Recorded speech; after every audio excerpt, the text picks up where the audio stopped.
नमस्कार, capital TV की special story देख रहे हैं आप और मैं हूं आपके साथ राजप्रीत कौर। पाकिस्तान हमेशा ही अपनी बदहाली कंगाली के लिए वक्त वक्त में सुर्खियों में आता रहता है। कभी पाकिस्तान में पासपोर्ट तक छापने का पेपर नहीं होता है तो कभी खाने को आटा।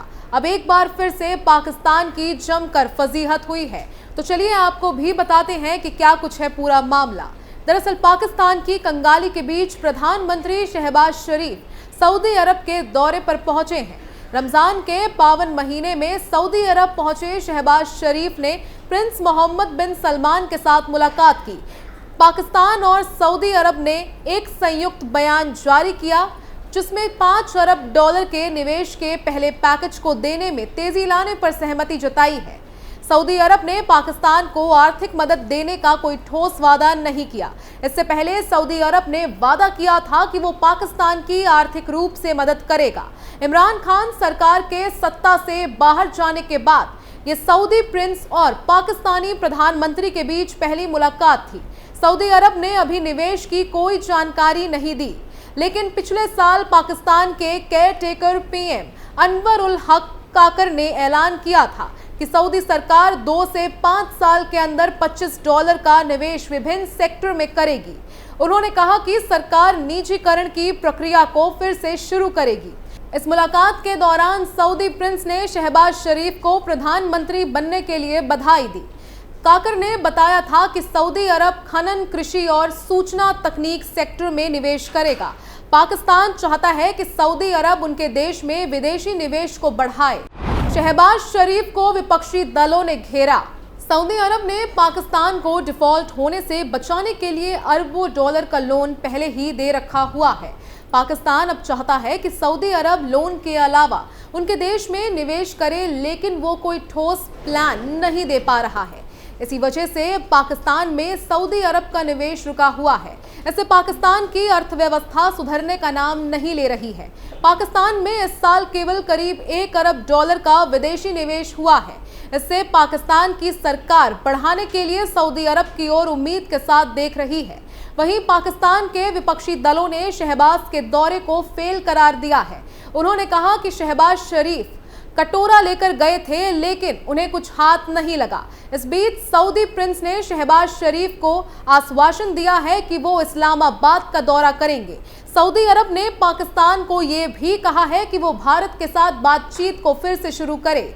यही नहीं, सऊदी अरब ने संयुक्त राष्ट्र के प्रस्तावों का जिक्र ना करके पाकिस्तान को करारा झटका दिया, जो इसको लेकर गाता रहता है। इतना ही नहीं, पाकिस्तान के प्रधानमंत्री शहबाज शरीफ ने अपनी सऊदी अरब यात्रा के दौरान क्राउन प्रिंस मोहम्मद बिन सलमान से मुलाकात की। मोहम्मद बिन सलमान और शहबाज शरीफ की बैठक के बाद दोनों देशों की ओर से साझा बयान जारी किया गया। ये बयान दोनों नेताओं की बैठक के एक दिन बाद जारी किया गया है। इस बयान के मुताबिक शरीफ और सलमान की बातचीत में कश्मीर का मुद्दा भी उठा। बयान में कहा गया है, दोनों पक्षों को पुराने आपसी मसलों को बातचीत के जरिए सुलझाना चाहिए, खासकर जम्मू और कश्मीर विवाद, ताकि इस क्षेत्र में शांति और स्थिरता लाई जा सके। इस साझा बयान में पाकिस्तान और सऊदी अरब ने फिलिस्तीन जैसे कई और मुद्दे का भी जिक्र किया है। पाकिस्तान सऊदी अरब के साझा बयान में कश्मीर के मसले पर संयुक्त राष्ट्रीय सुरक्षा परिषद के प्रस्ताव का जिक्र नहीं किया गया है। अतीत में पाकिस्तान कश्मीर मसले का समाधान संयुक्त राष्ट्रीय सुरक्षा परिषद के प्रस्ताव के जरिए करवाने की बात करता रहा है। वहीं बीते कुछ वक्त में सऊदी अरब ने कश्मीर के मसले पर नरम रुख ही अपनाया है। सऊदी अरब कश्मीर के मसले को भारत का अंदरूनी मसला बताता है। हालांकि साल 2016 में सऊदी अरब ने कश्मीर के मुद्दे पर कश्मीरियों के आत्मनिर्माण की वकालत की थी। सऊदी अरब का ये बयान पीएम मोदी के दौरे के फौरन बाद आया था, मगर इसके बाद से सालों में सऊदी अरब का रुख कश्मीर पर भारत के प्रति आक्रामक नहीं रहा है। सऊदी अरब और पाकिस्तान के बीच कश्मीर के अलावा कई और मुद्दे पर भी बात हुई है। इसमें गाजा पर इजराइल की सैन्य कार्रवाई को रोकने की अपील भी की गई। पाकिस्तान को सऊदी से क्या मिला? शहबाज शरीफ और मोहम्मद बिन सलमान की मुलाकात के बाद जारी बयान में बताया गया कि सऊदी अरब पाकिस्तान की $5 बिलियन के निवेश पैकेज से मदद करेगा। पाकिस्तान अखबार डॉन की रिपोर्ट के मुताबिक बीते साल जनवरी में क्राउन प्रिंस ने सऊदी डेवलपमेंट बैंक से पाकिस्तान की $5 बिलियन से मदद करने को लेकर विचार करने को कहा था। सितंबर 2023 में तत्कालीन पीएम अनवर उल हक काकर ने कहा था कि अगले कुछ सालों में सऊदी अरब $25 बिलियन पाकिस्तान में निवेश करेगा। पाकिस्तान बीते कुछ सालों में आर्थिक मोर्चे पर चुनौतियों का सामना कर रहा है। हाल ही में शहबाज शरीफ फिर से पाकिस्तान के पीएम बने। पीएम बनने के बाद शहबाज शरीफ पहली बार सऊदी अरब के दौरे पर गए थे। शरीफ ने इस दौरान मोहम्मद बिन सलमान को पाकिस्तान दौरे पर बुलाया है। बयान के मुताबिक मोहम्मद बिन सलमान ने इस न्योते को स्वीकार कर लिया है, मगर इस मुलाकात की भारत में चर्चा सबसे ज्यादा कश्मीर पर दिए बयान को लेकर हो रही है। सऊदी अरब पाकिस्तान और भारत दोनों का मित्र देश है, मगर कश्मीर के मसले पर पाकिस्तान और सऊदी अरब के सुर बीते कुछ वक्त में अलग नजर आए हैं। कश्मीर एक ऐसा मसला रहा है जिसके कारण सऊदी अरब और पाकिस्तान के बीच दूरियां देखने को मिली है। जब साल 2019 में कश्मीर से अनुच्छेद 370 को खत्म किया गया था, तब पाकिस्तान ने खुलकर भारत की आलोचना की थी और इस मुद्दे को अंतर्राष्ट्रीय स्तर पर उठाने की कोशिश की थी। सऊदी अरब ने अनुच्छेद 370 हटाए जाने पर चिंता तो जाहिर की थी, लेकिन इसे भारत का अंदरूनी मसला बताया था। तब सऊदी अरब के नरम रुख पर पाकिस्तान की ओर से नाराजगी व्यक्त की गई थी।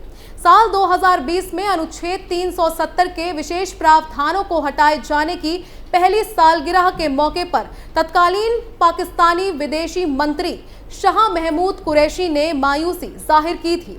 शाह महमूद कुरैशी ने कहा था, पाकिस्तान का मुसलमान सऊदी अरब के लिए लड़ने और मरने को तैयार है। वो आपसे कह रहा है कि कश्मीर के मसले पर उस नेतृत्व की भूमिका निभाएं जो मुसलमान आपसे उम्मीद कर रहे हैं। अगर ऐसा नहीं हुआ तो मैं इमरान खान से कहूंगा कि हमें आगे बढ़ना होगा, सऊदी अरब के साथ या उसके बिना। कुरैशी ने अगस्त 2020 में इस्लामिक देशों के संगठन ऑर्गेनाइजेशन ऑफ इस्लामिक कोऑपरेशन यानी OIC की भी आलोचना की थी। भारत कश्मीर को अपना अभिन्न अंग बताता रहा है।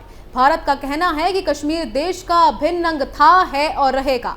इसके अलावा भारत कश्मीर के मसले पर आपसी बातचीत के जरिए और पाकिस्तान से आतंकवाद को पनाह ना दिए जाने के साथ ही वार्ता किए जाने की बात करता रहा है। वहीं पाकिस्तान कई मंचों पर कश्मीर का मसला सुलझाने का मुद्दा उठा चुका है। संयुक्त राष्ट्र में भी पाकिस्तान ये मसला उठाता रहा है और OIC पर भी दबाव बनाता रहा है। सऊदी अरब की ओर से साल 2016 में जो आत्मनिर्णय की बात कही गई थी, वो भी OIC के मंच पर ही कही गई थी। भारत कश्मीर के मुद्दे को साल 1948 में संयुक्त राष्ट्रीय सुरक्षा परिषद में लेकर गया था। तब 21 अप्रैल 1948 को प्रस्ताव संख्या 47 में जनमत संग्रह पर सहमति बनी थी। प्रस्ताव में कहा गया था कि भारत और पाकिस्तान दोनों जम्मू और कश्मीर पर नियंत्रण का मुद्दा जनमत संग्रह के स्वतंत्र और निष्पक्ष लोकतांत्रिक तरीके से तय होना चाहिए। OIC मुस्लिम देशों का संगठन है। 57 सदस्यों के इस संगठन में सऊदी अरब की अहम भूमिका है। कहा जाता है कि इस संगठन के फैसले सऊदी अरब की मर्जी के बगैर नहीं हो सकते। साल 2020 में कश्मीर के मसले पर OIC के कॉन्ट्रैक्ट ग्रुप के विदेश मंत्रियों की आपातकालीन बैठक बुलाई गई थी। इस बैठक के बाद कश्मीर के मसले पर कहा गया था, भारत सरकार ने 5 अगस्त 2019 को जम्मू और कश्मीर पर जो फैसला किया है और नए डोमिसाइल नियम लागू किए गए हैं, वो संयुक्त राष्ट्र के सुरक्षा परिषद के प्रस्ताव और अंतर्राष्ट्रीय कानून, जिसमें चौथा जिनेवा कन्वेंशन भी शामिल है, उसका उल्लंघन है। OIC ने इस कदम को संयुक्त राष्ट्र के सुरक्षा परिषद के प्रस्ताव को मानने की भारत की प्रतिबद्धता का उल्लंघन बताया है। यानी कुल मिलाकर पाकिस्तान के पीएम जिस उम्मीद के साथ सऊदी गए थे, वो उम्मीद टूट चुकी है। आपका क्या मानना है, कमेंट करके हमें जरूर बताएं। तब तक के लिए देखते रहिए कैपिटल टीवी। नमस्कार।